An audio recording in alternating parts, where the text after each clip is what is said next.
O ditado popular diz que a mentira tem pernas curtas. A Igreja Católica diz que ela é um dos 7 pecados capitais.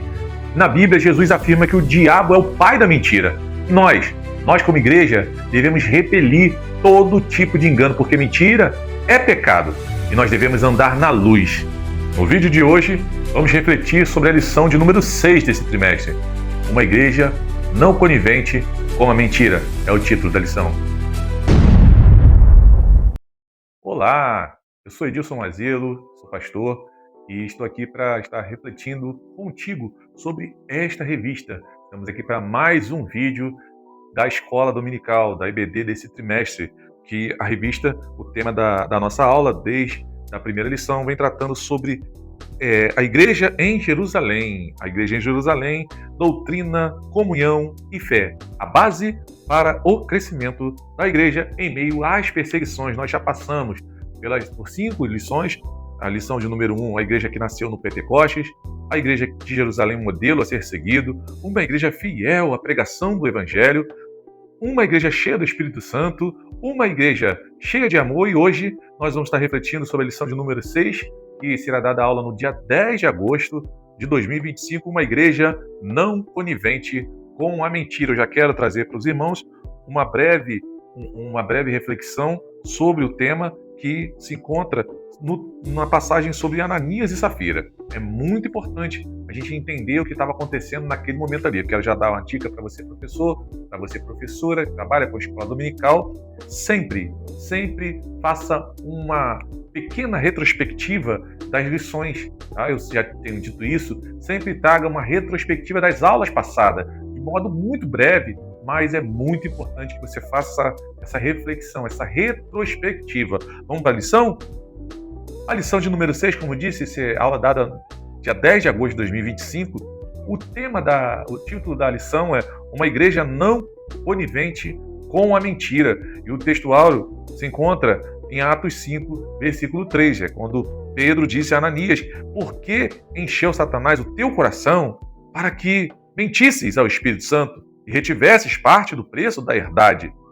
Atos 5, versículo 3. A verdade prática, meus irmãos, é sempre uma síntese da aula, e ela vem dizendo assim, olha, como toda forma de engano, a mentira é pecado.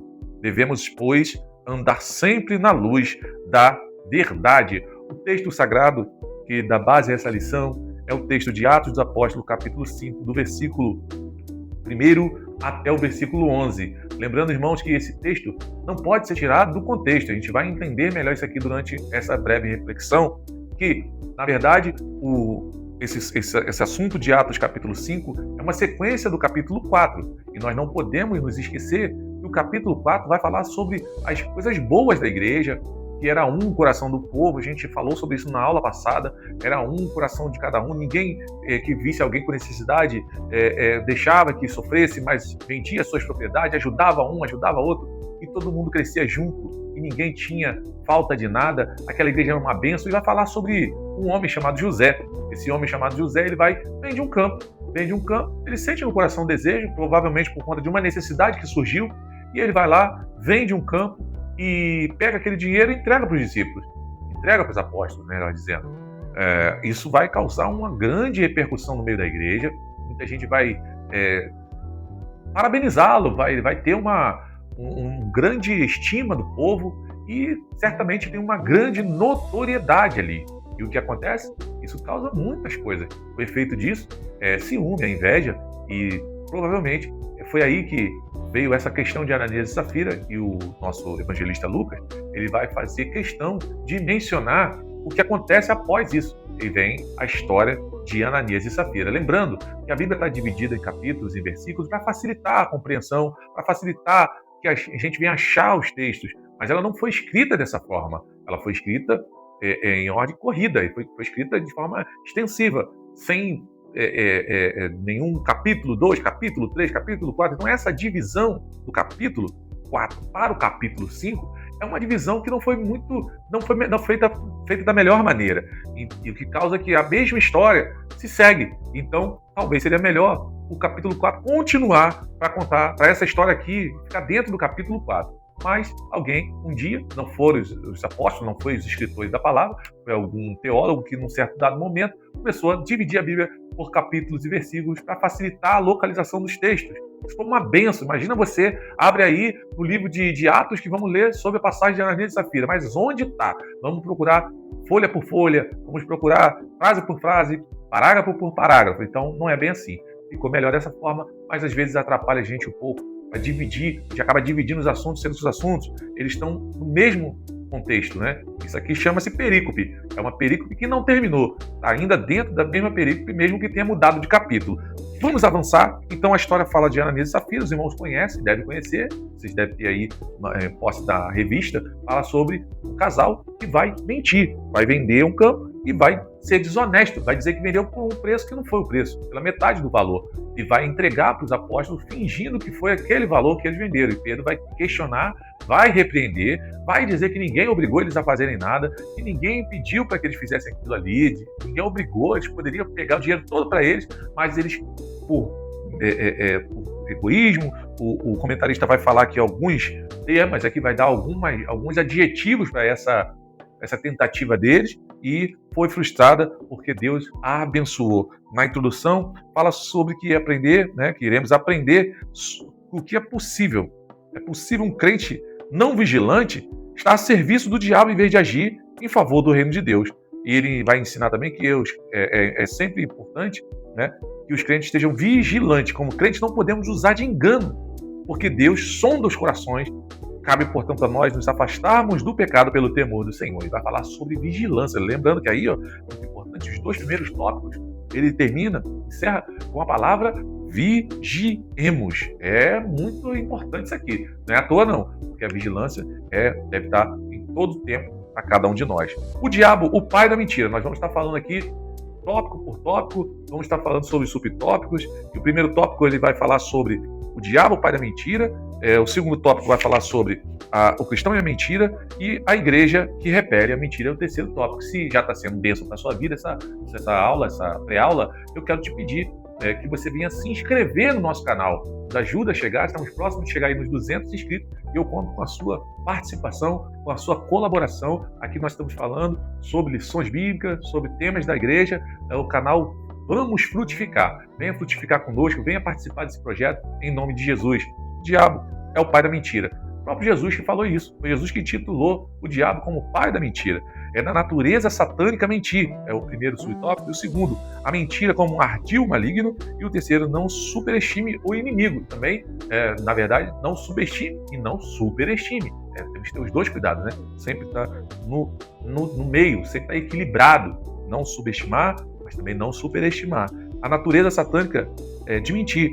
A Escritura afirma que Satanás induziu Ananias e Safira a mentir. Claro, Satanás sempre vai induzir a mentir. Você, na sua aula, você pode trabalhar com esse sistema, lembrando, aqui, Satanás está por trás de toda mentira e engano.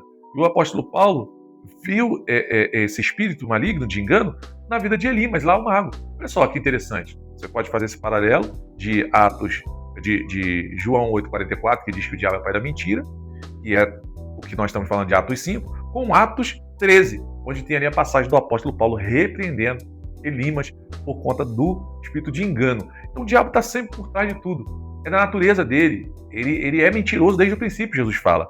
E nós não temos nada com ele, e devemos ter muito cuidado, porque toda mentira procede dele. A mentira como um ardil maligno. Satanás não obrigou, nem forçou. Olha só, é claro, ele nunca obriga. Não tem aquela história que diz que ele vai tinha 2 famílias vizinhas numa fazenda e ele solta o burro de um vizinho. O burro vai lá e derruba a cerca do outro vizinho. O vizinho que teve a cerca destruída vai lá, mata o burro.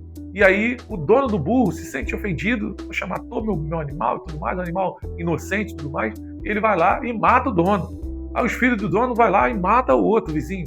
E começa ali uma carnificina. Conclusão da história. Alguém vai perguntar, como que isso tudo começou? Quem fez isso tudo? Foi o diabo. O diabo tomou todo mundo aqui, entrou no coração das pessoas e fez isso tudo acontecer.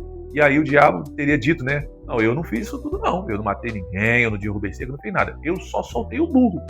Tadinho do diabo, né? Arrependido em nome de Jesus. Na verdade, o que ele vai fazer é induzir. Ele vai sugerir. Ele vai. E isso nós não estamos imunes a isso não, tá, irmão? Nós que somos salvos, nós que somos cristãos, somos lavados e remidos no sangue de Jesus, também estamos sujeitos a isso, tá? Não é só ímpio, não. Nós estamos sujeitos. Só que ele não toma o nosso corpo, ele não nos possessa. Ele sugere que nós venhamos pecar, e se nós não vigiarmos, nós pecamos mesmo.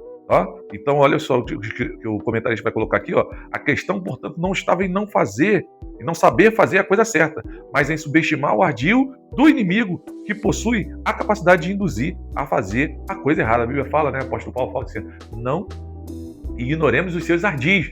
Né? O diabo está sempre pronto para matar, roubar, destruir, se bem que esse texto está falando do ladrão, que é o mercenário, que é o falso pastor. Mas ele é função do diabo. Quando há um mercenário, um falso pastor, João 10, está falando de alguém que é usado pelo diabo. De fato, o diabo veio para matar, roubar e destruir. Então, qual é o cuidado que nós temos que ter para fechar esse primeiro tópico aí? É ter o cuidado de não subestimar as coisas do mundo, né? Não brincar com fogo, né? Ter cuidado, vigiar. Então, não podemos subestimar o pecado, mas também não podemos superestimar, né? Porque ele está aí para isso. O diabo está aí para isso. E nós devemos nos afastar sempre. Ok?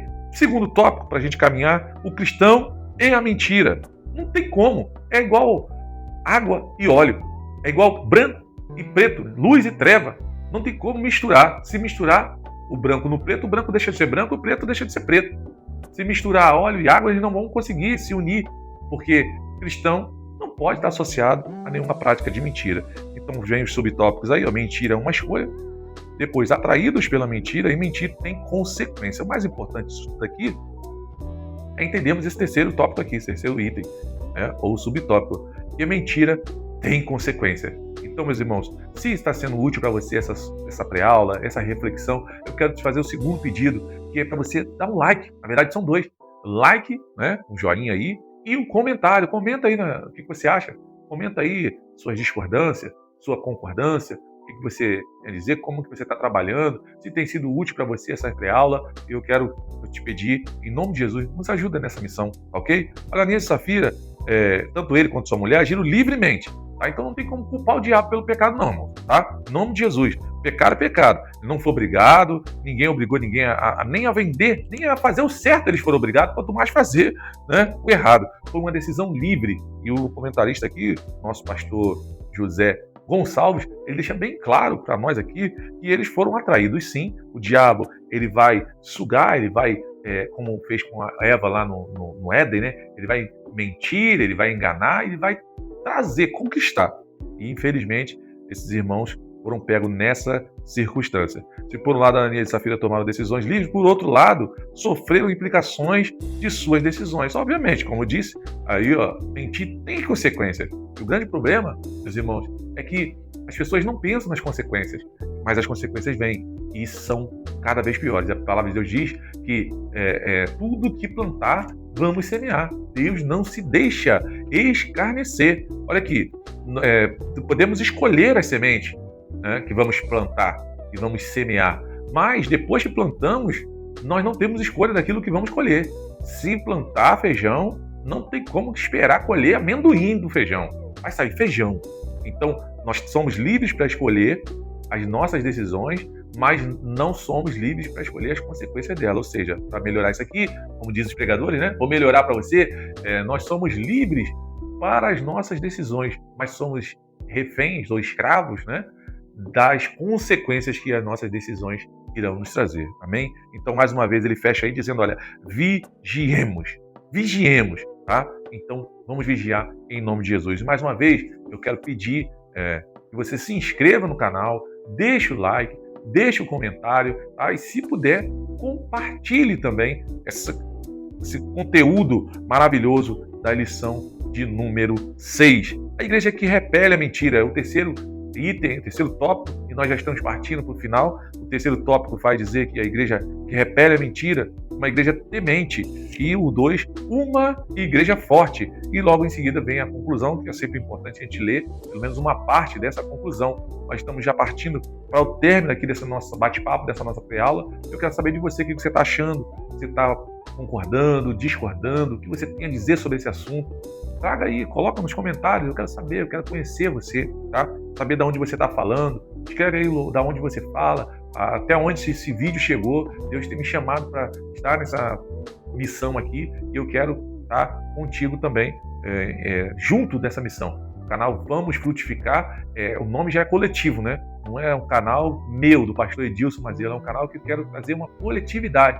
Um canal que a gente quer trabalhar com pessoas que vão estar trazendo conteúdo também, nos apoiando, nos ajudando e construindo uma grande bênção em nome de Jesus. Uma igreja temente. Lucas destaca que os fatos ocorridos com Ananias e Safira trouxeram um grande temor dentro e fora da igreja. Claro, se Deus não tivesse usado Pedro para parar o intento daquele casal, o pecado teria entrado na primeira igreja e, sem dúvida, causado danos irreparáveis. Olha o que eu marquei aqui também. Ó. Ninguém pode agir na igreja de Deus de forma que achar mais conveniente, pensando que não estará sujeito ao julgamento divino. Obviamente, aquele fato ali no início da igreja, certamente, meus irmãos, causou ali uma comoção muito grande entre os irmãos. E, de fato, foi algo extraordinário que aconteceu, porque a consequência do pecado deles foi a perda das suas vidas, né? Ananias, ele foi morto ali na frente do apóstolo Pedro, e logo em seguida a esposa dele entra e Pedro fala para ela a mesma coisa, e ela vai mentir concordando com seu esposo, e Pedro vai falar: olha aí o rastro do seu marido, né? Por ele você também vai ser levada. E ela também é morta, e é uma pena, um casal tão maravilhoso que nós vamos discorrer daqui a pouco, e você vai ver que coisa maravilhosa poderia ser a vida deles, né? Uma igreja forte, olha, isso mostra que uma igreja santa, que trata o pecado como pecado e não arranja desculpas para justificá-lo, é uma igreja forte. Uma igreja fraca, anêmica, por falta da disciplina espiritual e que aprendeu a tolerar o pecado em seu meio, torna-se inoperante. Então, meus irmãos, olha que interessante aqui. Uma igreja forte é uma igreja que repele o pecado. Eu não estou dizendo aqui que a gente tem que estar levantando o pecado do povo no meio da igreja, falando que fez isso, que fez aquilo, envergonhando nossos irmãos, trazendo constrangimento para a igreja, trazendo constrangimento para a família, né? Não é nada disso, até porque hoje em dia é até crime isso, um crime de constrangimento, né? É um ato ilícito, não se pode fazer esse tipo de coisa. Porém, nós não podemos deixar o pecado reinar. Nós não podemos deixar o pecado entrar dentro da igreja. Nós não podemos deixar que o pecado reine dentro da casa do Senhor. Como eu disse, a reflexão que eu queria fazer sobre a vida desse casal, Ananias e Safira, os dois tinham um potencial enorme. O nome da Safira fala sobre beleza, sobre menina linda e tudo mais, é algo maravilhoso. E Ananias também tinha nome de profeta. Ananias também tinha tudo para ser um grande homem ali naquele lugar. Você vai ver que eles vão concordar junto pro errado, pro pecado. É tão bom, é tão maravilhoso, é tão lindo quando você vê um casal que fecha juntinho, né? Mas para as coisas boas. Um casal que você nem precisa tratar ali às vezes com os dois, porque você tratar com um, está tratando com o outro ao mesmo tempo. Porque os dois concordam entre si, os dois fecham juntos. Quando você chama para uma função o marido, a esposa apoia até o fim, tá ali lado a lado, dando apoio, dando ajuda. Graças a Deus eu tenho essa realidade na minha vida. Minha esposa me ajuda muito. É uma bênção. Eu quero que, já falando nela, mandar um grande beijo para ela, mulher da minha vida, a nossa irmã, diaconisa Tatiana. Então, assim como ela também, eu sempre que posso, sempre que ela tem as missões, estou lá apoiando, ajudando. Os esposos, né, tem que ajudar as esposas, e a esposa tem que fechar com o marido. Mas, meu irmão, você está vendo que tem pecado no meio, engano, mentira, coisa errada. Não pode fechar, não pode. Não pode concordar com o pecado. Tem que chamar atenção, com amor, com carinho, mas falar meu amigo, meu bem. Amigo não pode, né? Meu bem, amor, meu chuchu, eu não sei como é que você chama seu esposo, né? Minha linda, minha bela, amor da minha vida, princesa, não sei como é que você chama a sua esposa, né? Mas tem que chamar e falar, peraí, isso não está certo, você não pode fazer isso, não é melhor fazer assim, vamos fazer o certo, Deus vai abençoar, tá entendendo? Então o casal tem que fechar sim, mas fechar para as coisas de Deus, para as coisas boas, do bem, e não para a coisa errada. E aí um vai levar maldição e o outro vai entrar na mesma sentença. Porque se Safira não fechasse com ele, talvez ele desistisse até do seu intento. Ou ele ia sofrer as consequências sozinho. Mas não, ela fechou junto com ele. Isso foi fim para os dois também.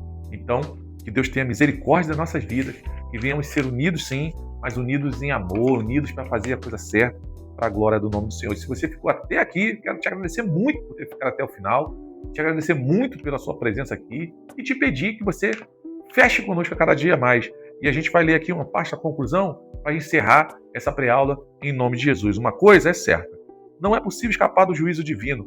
No caso da igreja de Jerusalém, o juízo divino veio de forma rápida e no caso de Corinto, o apóstolo Paulo cobrou uma ação enérgica da parte da igreja, que havia se tornado tolerante em relação ao comportamento pecaminoso de um crente. Você vai ver a outra situação lá de Corinto, e ali ninguém estava fazendo nada com relação ao pecado. E Paulo vai cobrar, olha, vocês têm que resolver, vocês têm que agir. Em outra situação, Paulo deixou claro que Deus exerceu seu direito de juiz com aqueles que haviam pecado. Fico alerta, ninguém é capaz de enganar ao Senhor. Ninguém é capaz de enganar a Deus. Engana-se a si mesmo quem está pensando que está enganando o Senhor. Que Deus venha ter misericórdia da nossa vida. Se você ficou até o final, eu queria que você comentasse aí, para que a gente saiba que você ficou até o final. Comenta aí, ó. Ninguém engana, ninguém é capaz de enganar a Deus. Se você comentar, eu vou saber que você ficou até o final. Ninguém é capaz de enganar a Deus. É a última frase da nossa lição. Que Deus possa abençoar a sua vida em nome de Jesus. Que Deus possa abençoar a sua casa, a sua família em nome de Jesus. Pai, quero orar por cada um dos teus filhos, Senhor. Senhor, amados alunos, professores, superintendentes, pessoas que, por acaso, Senhor, abriu esse vídeo, gostou e está acompanhando a gente até aqui. Eu quero orar pela vida desse irmão, dessa pessoa, em nome de Jesus. Toda sorte de mal venha cair por terra e venhamos cada dia mais estar firmes, unidos na glória do nome do Senhor e venhamos ser muito enérgicos contra o mal, contra as coisas erradas, contra o pecado. Devemos ser, Senhor, sempre intolerantes contra o pecado, não contra o pecador, mas que possamos agir de forma enérgica e repelir toda sorte de mal, toda sorte de mentira, em nome de Jesus. Deus abençoe a sua vida.